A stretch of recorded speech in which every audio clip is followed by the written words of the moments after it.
Bienvenidos a otro programa de Católicos con Mensaje.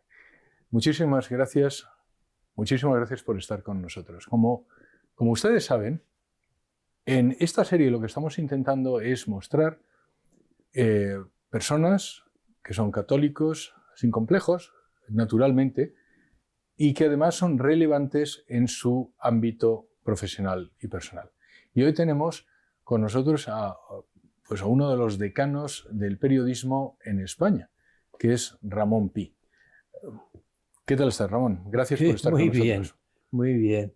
No faltaba más, encantado. Ramón ha trabajado en absolutamente, yo lo voy a leer, porque absolutamente todos los medios de comunicación prácticamente en España. Estuve en la ABC, en prensa escrita, estuviste en la ABC, en Nuevo Diario, en La Vanguardia. Yo te recuerdo porque eras el director del diario Ya. Luego en radio he estado en la cadena SER, en la COPE, prácticamente en todos, en Onda Cero. En las cuatro grandes nacionales. En Radio Intereconomía también, en Radio Nacional de España, en la cadena Ibérica, en todo. Y luego en televisión has sido guionista de Televisión Española. Entiendo que estuviste también en Popular Televisión, en Telemadrid y en Intereconomía. Y luego además eres uno de los fundadores del Grupo Recoletos. Sí. Es decir, lo has hecho todo en la vida profesional. Eso no es mérito, eso es lo viejo que soy. Sí. Bueno, también es mérito, pero probablemente se puede hacer mucho menos. ¿Cuál es de todo esto? ¿Qué es lo que más te ha gustado? ¿Radio, prensa, Lo televisión? que más me ha gustado de todo, sí. La radio. Ah, sí. ¿Por qué? Porque es muy cálida.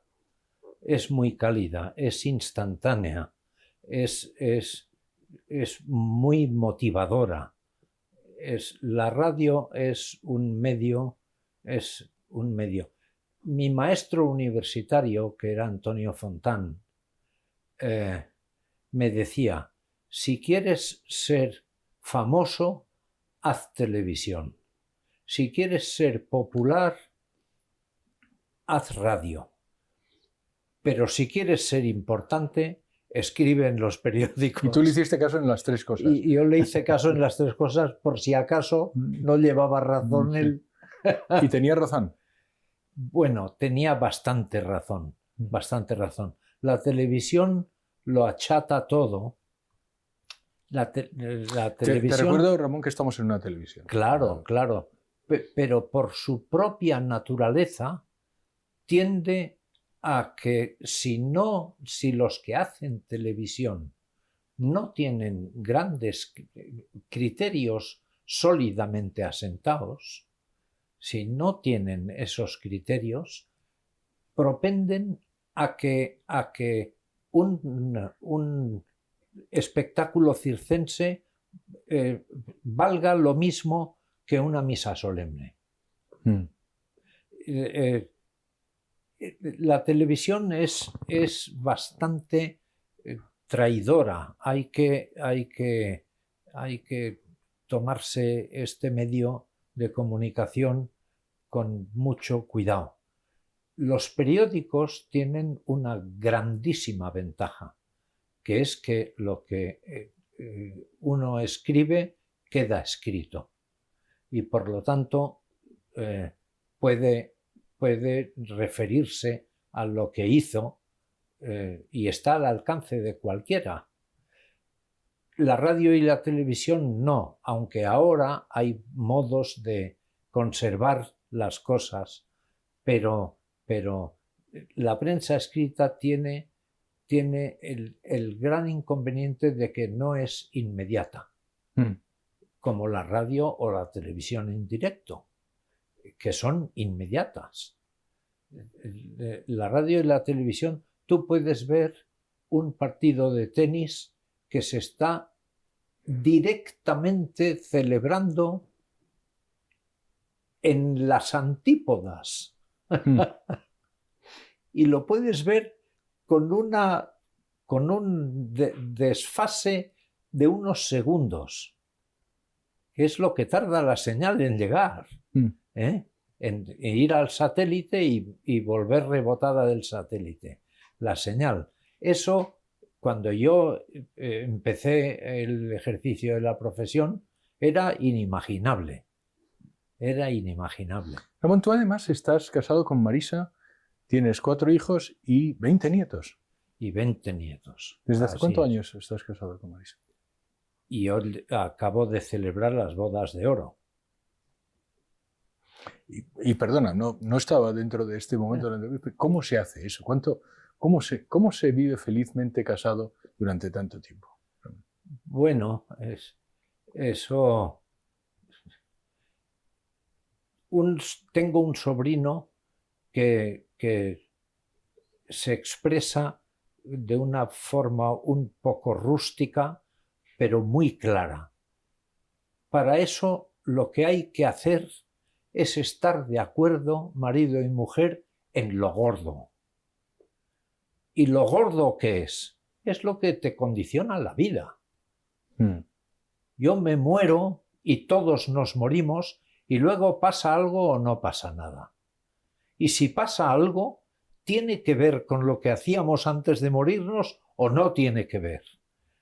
Porque claro, hay creencias que te transmutas, tu alma te transmigra y te conviertes en colibrí, ¿eh? Y entonces eso no tiene que ver con lo que...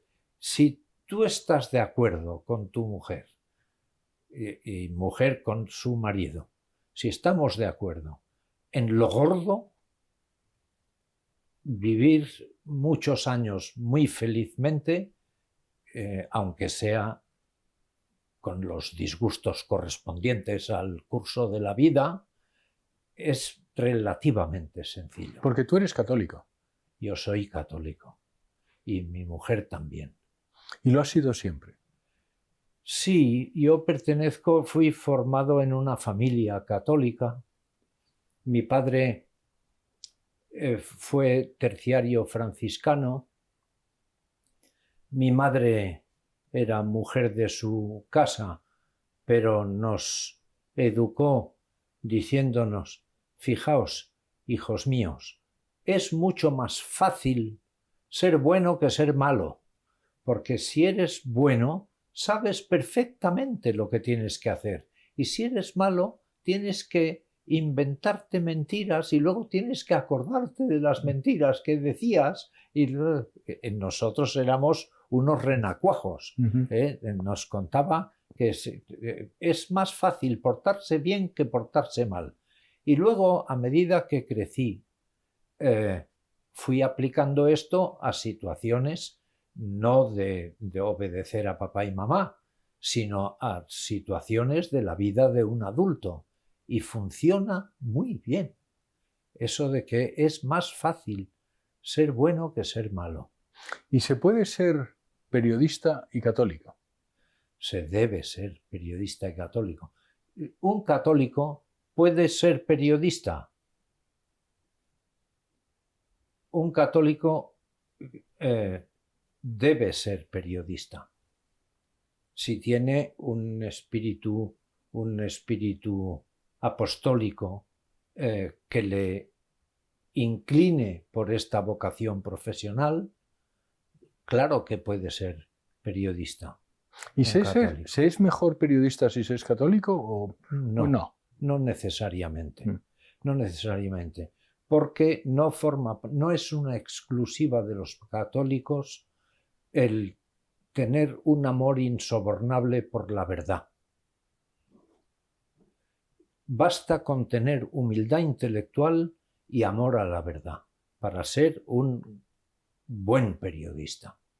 Ya, si además escribes como Los Ángeles, o hablas como Los Ángeles, o pasas la pantalla perfectamente bien, pasas las cámaras y obligas a la gente, sin obligarla físicamente, a sentarse a ver qué dice este tío, pues entonces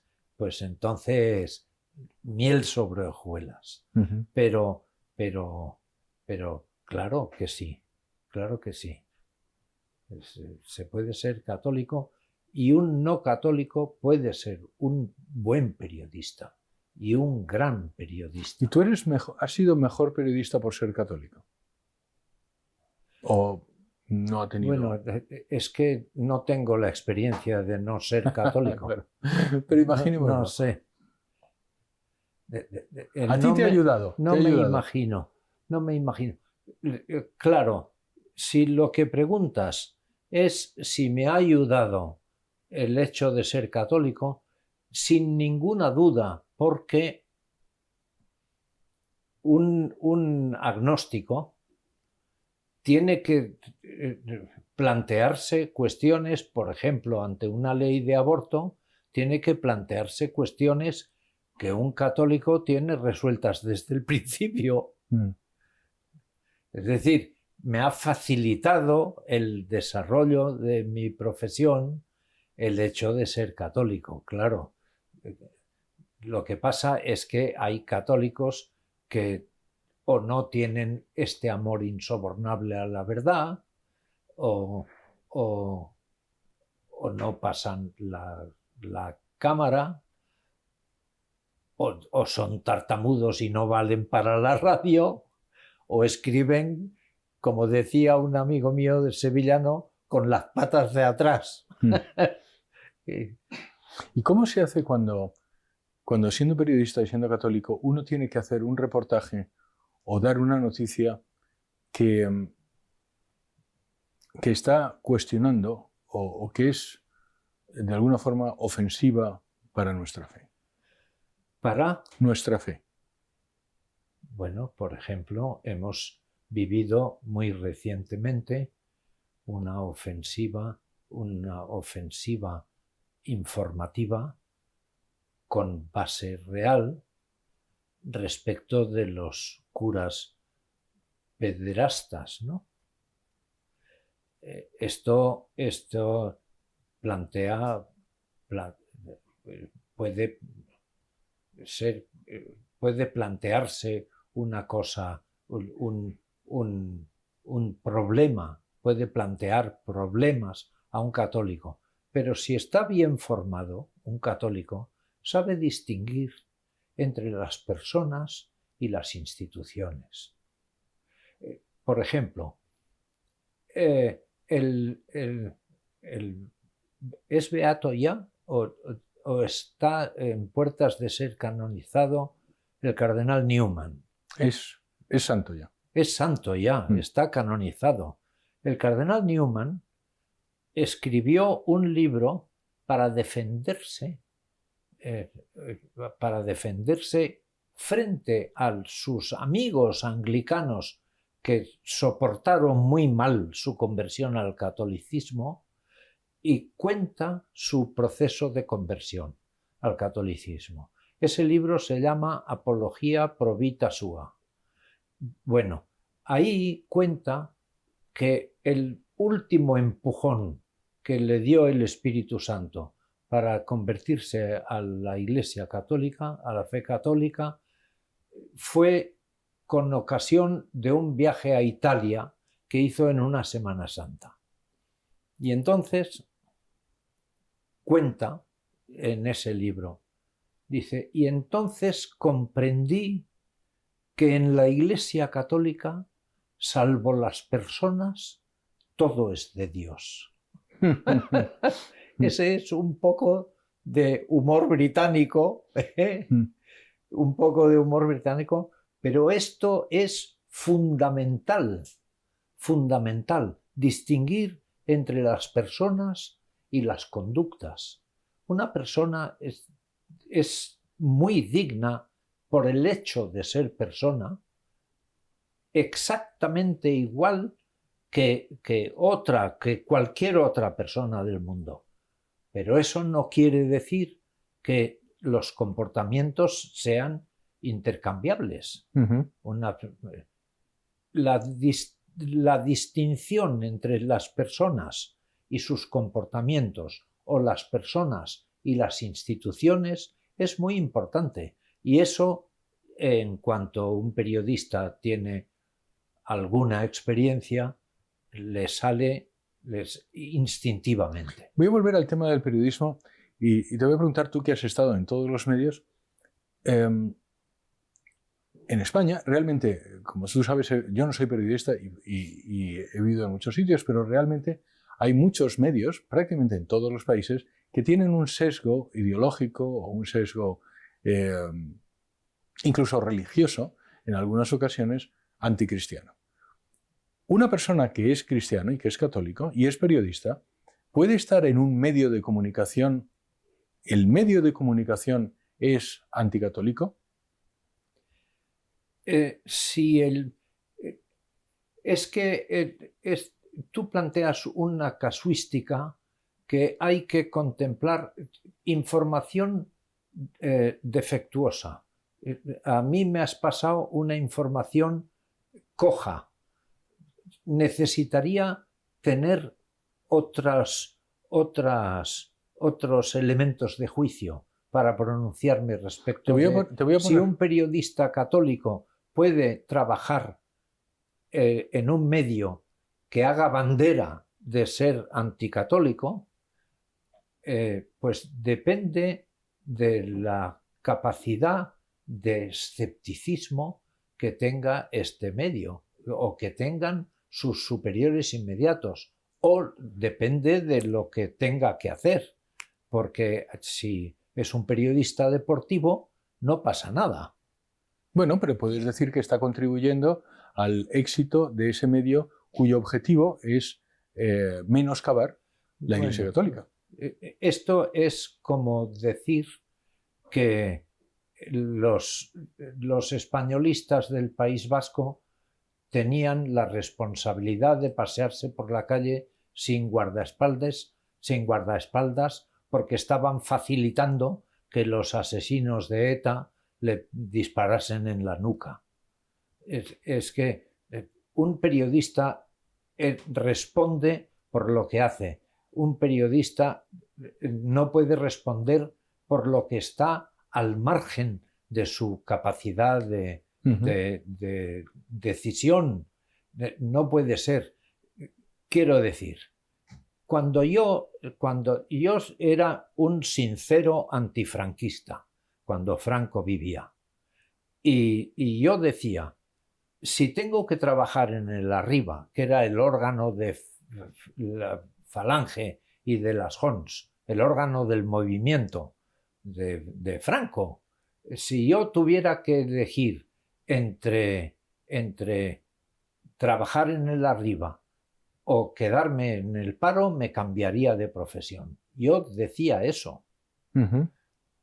Y yo creo que eso no es exigible de cualquier periodista.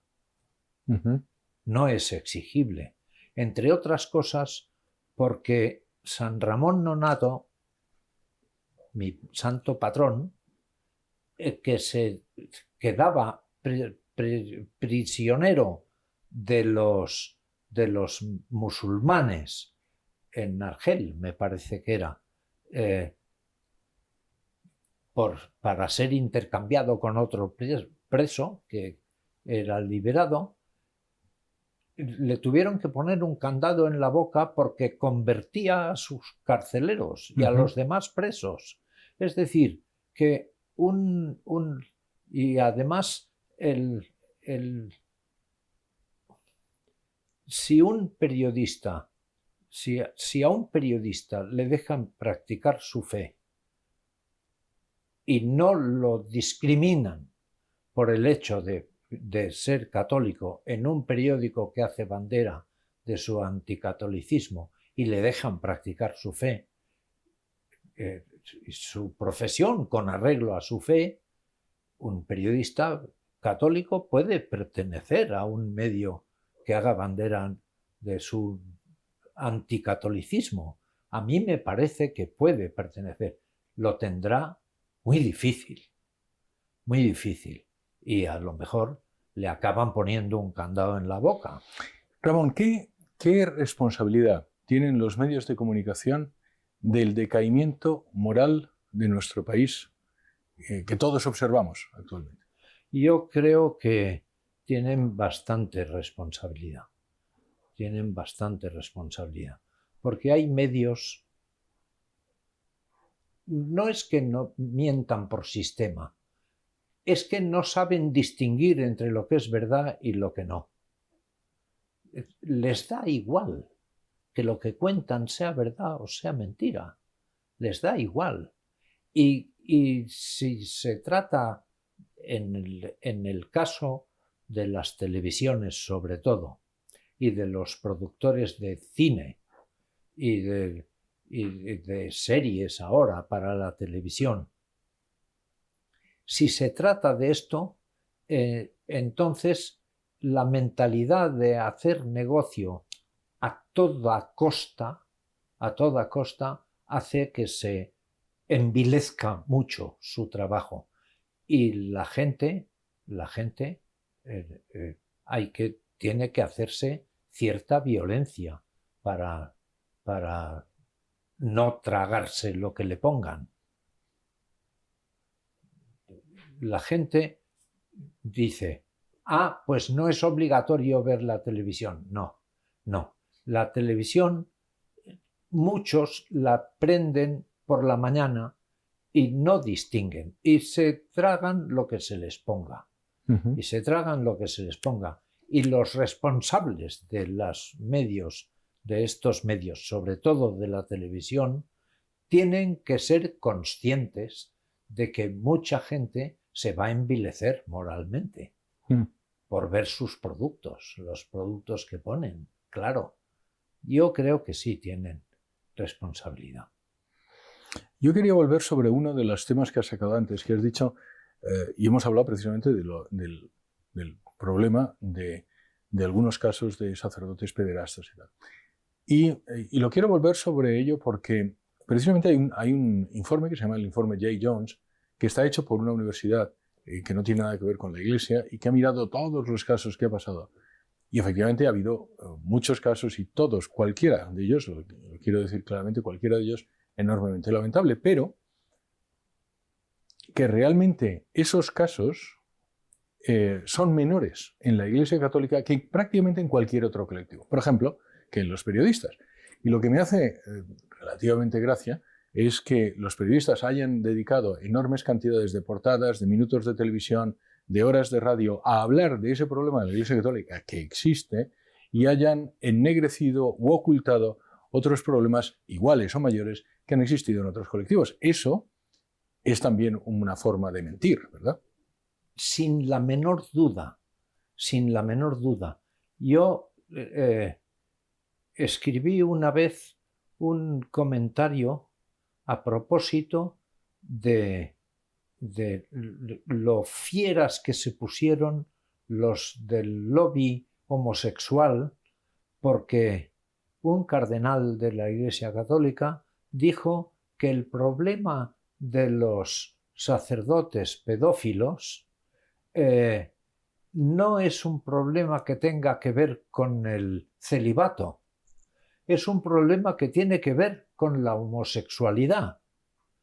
Y entonces se pusieron hechos unas tarascas los del lobby homosexual, diciendo que esto tal, homófobo, tal, no sé cuántos.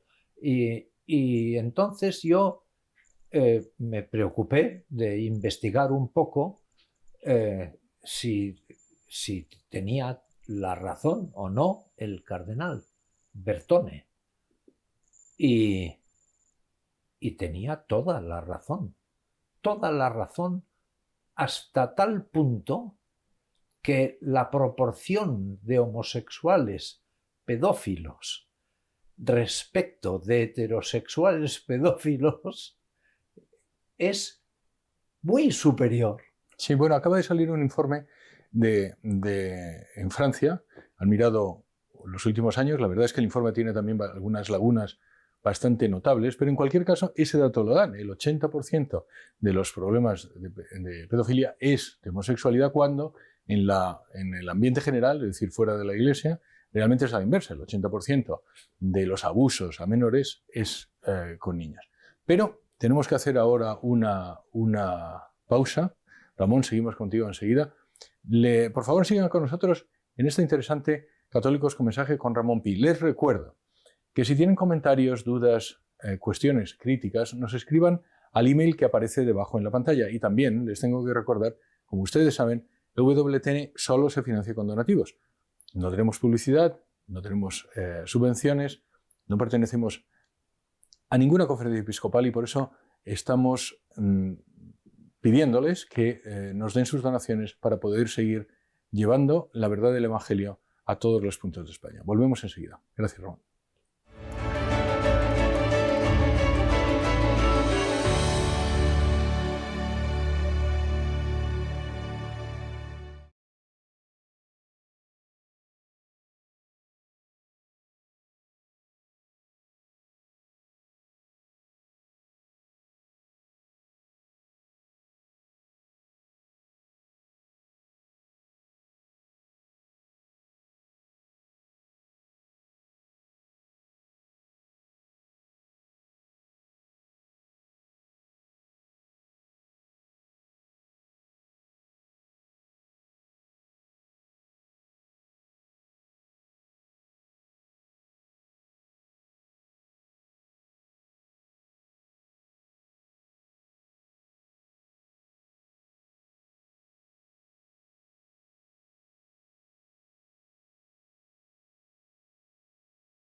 Y estamos de vuelta con Ramón Pi en Católicos con Mensaje. Ramón ha vivido todo dentro del periodismo. ¿Qué es lo que le tendrías que decir hoy a alguien para hacerse periodista? Que leyera, lo primero que le diría sería que leyera una selección de libros gordos. Eso es lo primero que le diría. Lo primero. Un chico que está acabando el bachillerato en la educación secundaria y que va a ir a la universidad y que quiere estudiar periodismo, lo primero que le diría sería: lee libros gordos y que alguna persona de la que te fíes te haga una buena selección. Una buena selección. Eso sería lo primero. Y lo segundo sería: las cosas tienen una verdad y las personas tienen una verdad. Busca la verdad. Un juez, un periodista y un policía se parecen en que los tres buscan la verdad de las cosas. Eso podría decirse de un médico.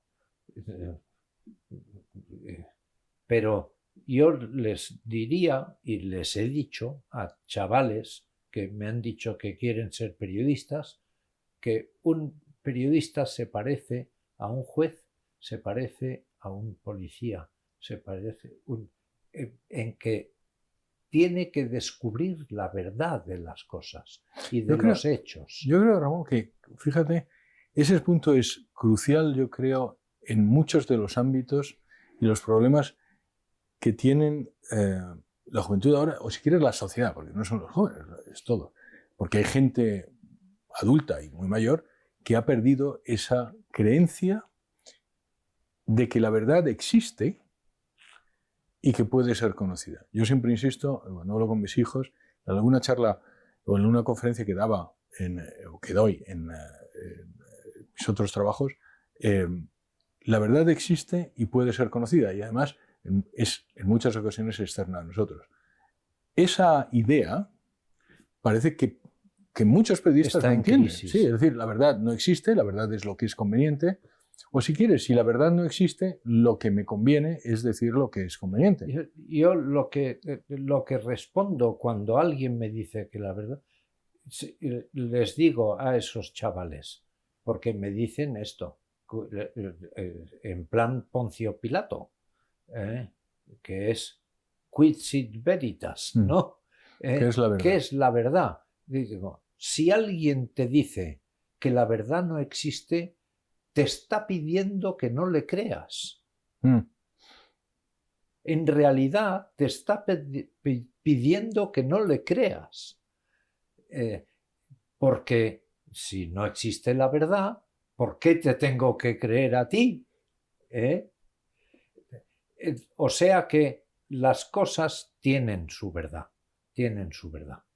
Y efectivamente esto está en crisis, del mismo modo que está en crisis una famosísima sentencia de Churchill que decía: el Parlamento británico puede hacer cualquier cosa menos convertir a un hombre en mujer.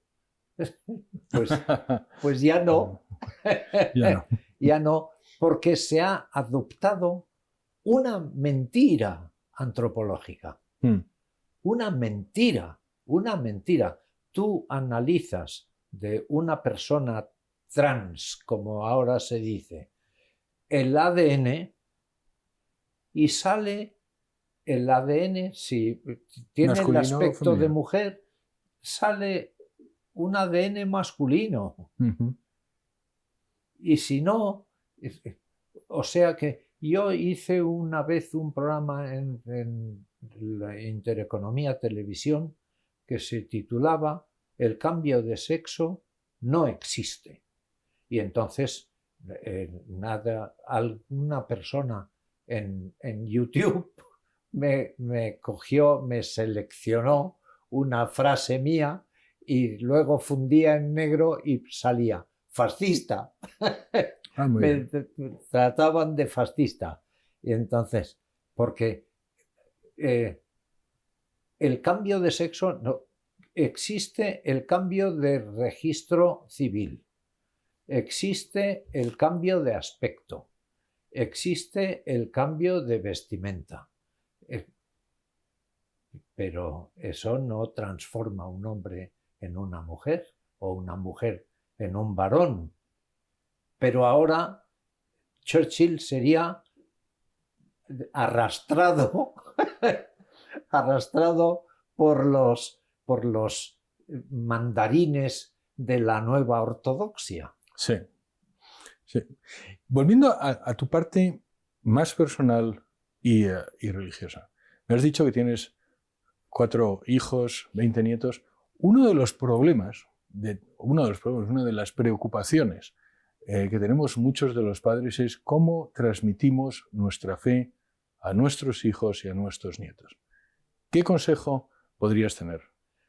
Bueno, felizmente mis hijos se encargan de transmitírselos a los suyos. Quiero decir que no creo... El trabajo de los abuelos es ayudar siempre que te lo pidan, y si no, es la responsabilidad de sus padres. Yo siempre dije que yo me conformaba con educar a mis hijos en 2 ideas: en el amor a Dios, con todo lo que eso lleva, y el buen gusto estético. El buen gusto estético. Y ya está. El amor a Dios y el buen gusto. Y el buen gusto. Horteras, no. No, por favor. ¿Y tus hijos son católicos? Mis hijos son católicos, 3 de ellos. Uno perdió la fe sabe que toda su familia está rezando por él y naturalmente llegará un día, porque tengo mucha fe y mucha esperanza en que el Señor no va a desoír a un montón de monjitas que tengo rezando por mi hijo y estas cosas. O sea que lo tiene crudo. Y una Lo tiene pregunta, crudo. Ramón. La fe de los hijos, ¿hasta qué punto es responsabilidad de los padres? Bueno, vamos a ver. Los padres tienen la obligación de educar a los hijos en la fe católica. ¿Y eso cómo se hace? Se hace con el ejemplo.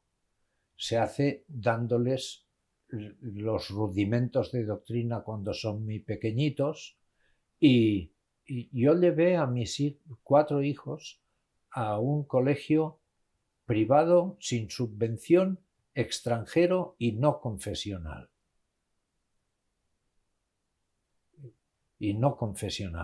Pero respetuoso con el cristianismo y concretamente, porque era un colegio instalado en España, con la fe católica. Respetuoso con la fe católica. Y entonces su madre y yo nos ocupábamos de cumplir de bendecir la mesa, no rezábamos el rosario juntos, porque cuando yo volvía de trabajar ellos ya estaban acostados y cuando ellos ya se habían ido al colegio yo seguía durmiendo. Es decir, que teníamos los horarios muy cambiados y tal. Pero todos mis hijos estuvieron bien educados en la fe con el ejemplo. No hay nada como el ejemplo, y con referencias constantes, permanentes al Señor y a la Virgen y a los ángeles custodios y a los santos, y sin convertir la casa en una especie de sacristía, porque una casa que sea una sacristía lo que hace es expulsar a los hijos, sobre todo cuando son adolescentes. De manera que hay que ser natural.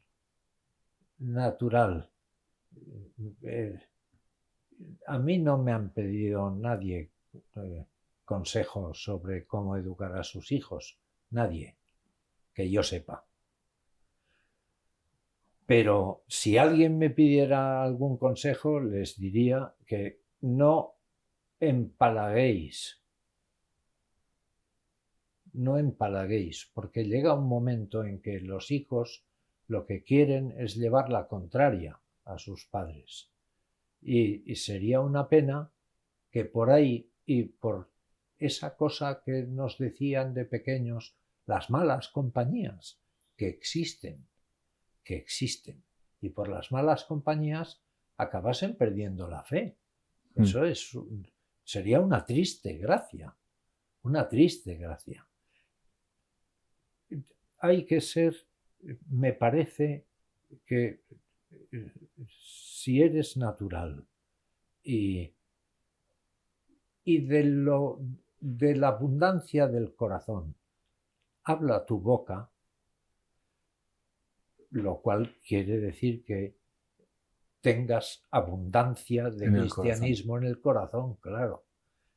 Entonces saldrá solo, pero la responsabilidad de que una persona adulta pierda la fe es de la persona adulta.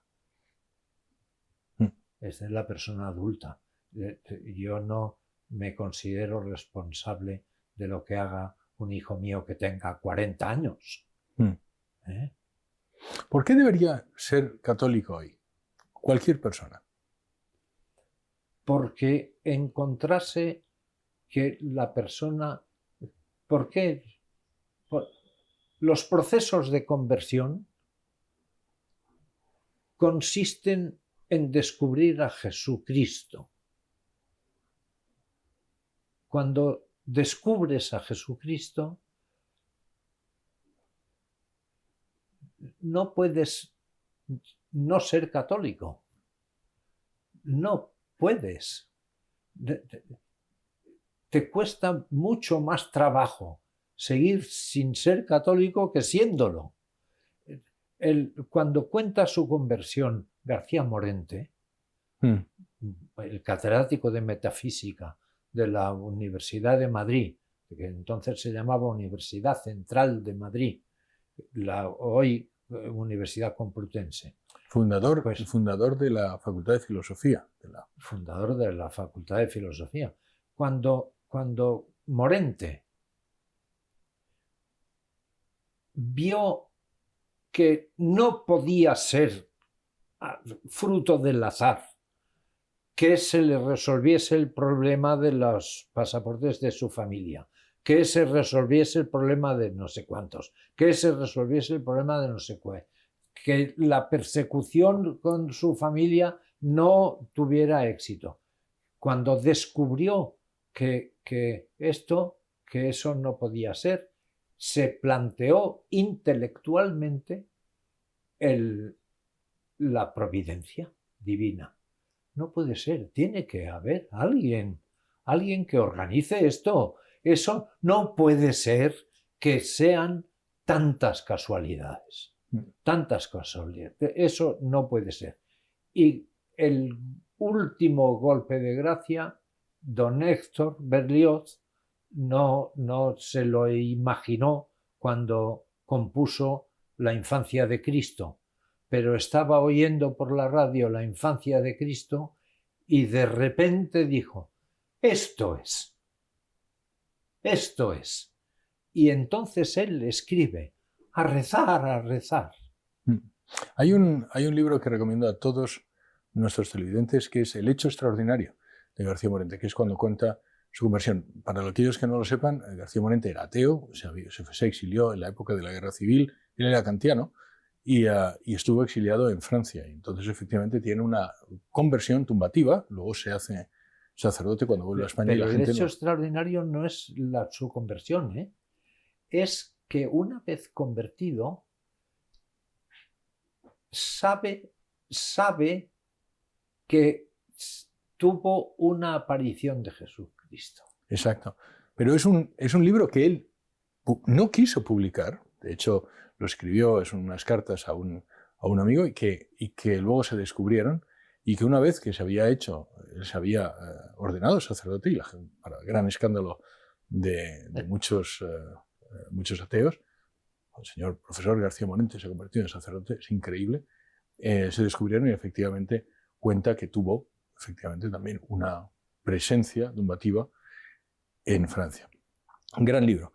Pero... Gran libro. Decía Ortega, cuando volvió en el 46 o 47 a España, después de la guerra, y volvió en medio de gran júbilo nacional, porque era ya un filósofo mundialmente reconocido y tal.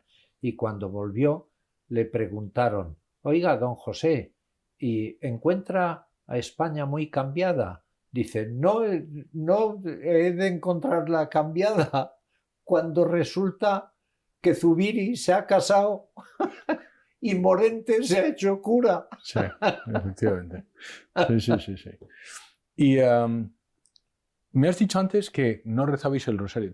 ¿Cuál es tu oración favorita? Mi oración favorita es el Padre Nuestro. ¿Por qué? Cuando recéis, tenéis que decir: Padre, Papá nuestro, que estás en el cielo, santificado sea tu... Está todo en el Padre Nuestro. Está todo. ¿Tienes algún santo de especial devoción? No exactamente, no. Tengo algunos santos. Santo Tomás Moro me cae particularmente bien.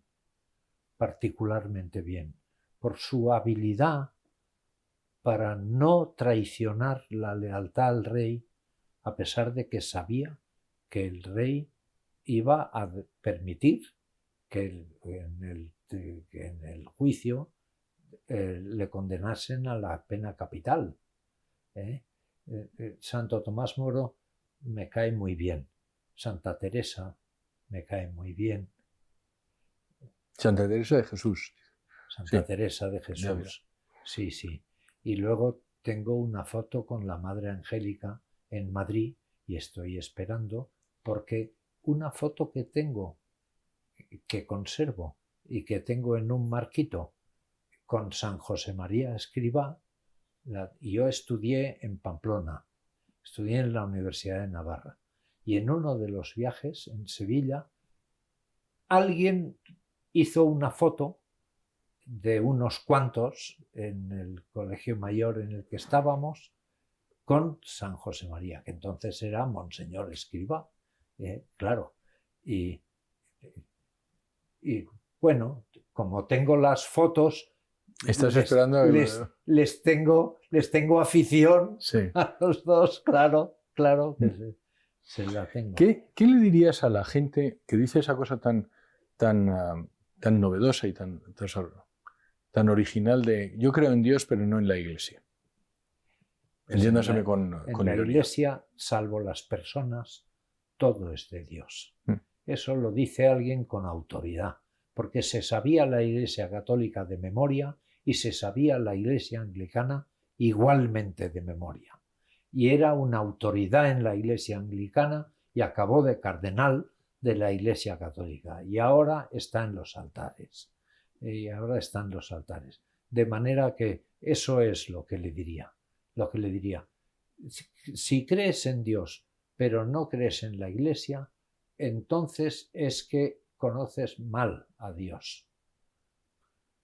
Tienes que ocuparte de por qué existe la Iglesia y teniendo presente que en la Iglesia católica, salvo las personas, todo es de Dios. ¿Cuál es si miras hacia atrás, en tu vida de fe, cuál es el momento más importante?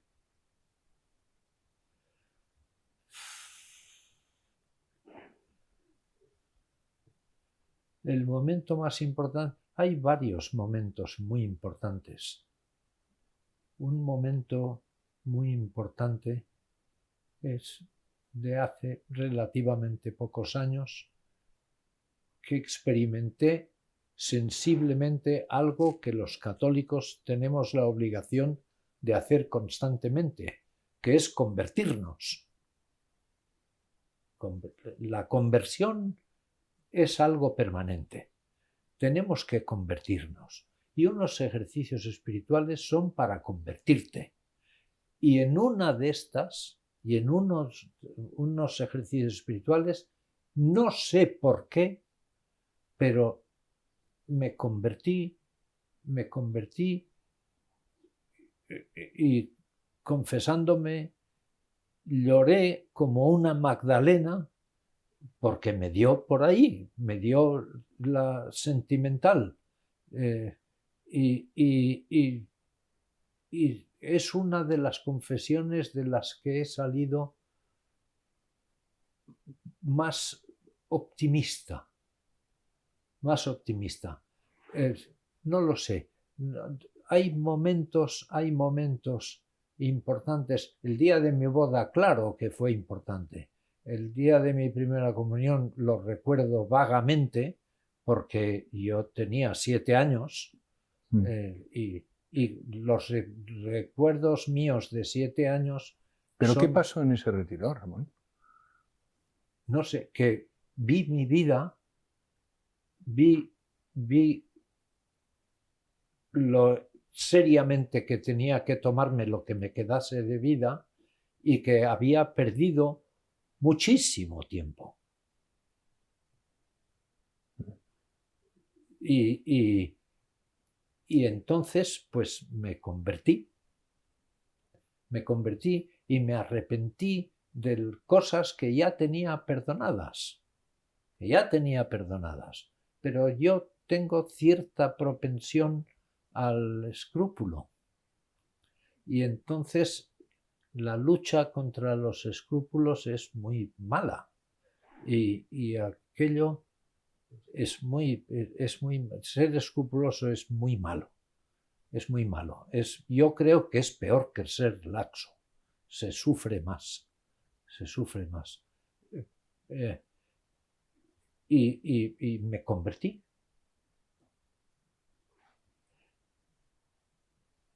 ¿Cómo fue el retiro? El retiro era un retiro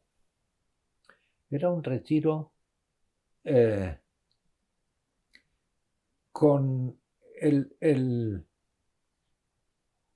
hilo conductor de esos ejercicios fue el Padre Pío de Pietrelcina. Yo no sé si San Pío de Pietrelcina se pasaba horas y horas y horas en el confesionario, y horas y horas, y algún penitente lo echaba con cajas destempladas porque tenía ese don del Espíritu Santo que le averiguaba si iba en plan hipócrita, y que no estaba arrepentido de verdad. Y entonces yo no sé a qué atribuirlo, pero algo de intervención del Padre Pío tenía que haber. Pues es posible. Algo Sí. tenía que haber. Del mismo modo que el Cid ganaba batallas después de muerto, el Padre Pío probablemente... El Padre Pío sigue convirtiendo gente así. Sí. Sigue convirtiendo gente. Uf. Hay que recordar, es una de las frases, a mí me convirtió, que era el memento mori. Recuerda que te vas a morir, y no es realmente mal, o sea, porque al final todos nos vamos a morir, pero eso de acuérdate de la eternidad, ¿sabes? Acuérdate de que hay una eternidad y que esta vida es fungible, que es al fin y al cabo que nos vamos, y el acuérdate que te vas a morir, ¿sabes? Los novísimos y eso que lo tenemos muchas veces olvidado, realmente sí que ayudan a ponerte en plan trascendencia. Claro, eso son los ejercicios de San Ignacio. Eso es uno de los nervios de los ejercicios de San Ignacio. Es decir, las verdades eternas. Las verdades eternas. Chesterton, por ejemplo, se convirtió por el perdón de los pecados. Eso fue lo que le dio el empujón para convertirse. El perdón de los pecados. Eso, solo Dios perdona los pecados, Solo Dios perdona los pecados. Y solo en la Iglesia Católica se cree en el perdón de los pecados. Y es muy liberador. Y yo creo que con esto lo vamos a dejar por hoy. Muchísimas gracias, Ramón, por estar con nosotros. Gracias por toda la sabiduría que nos has participado y por todas las vivencias. Yo, fíjate, no sabía esto último que nos has contado. Les recuerdo, una vez más, que para cualquier comentario, cualquier crítica, por favor nos escriban al email que aparece en sus pantallas. También les recuerdo, porque es mi obligación, que EWTN solo se financia con donativos, y deseamos que ustedes contribuyan también con sus donativos, grandes o pequeños, da igual, al sostenimiento de EWTN en España. Muchísimas gracias, Ramón. Nos vemos en el próximo programa de Católicos con Mensaje. Que Dios les bendiga.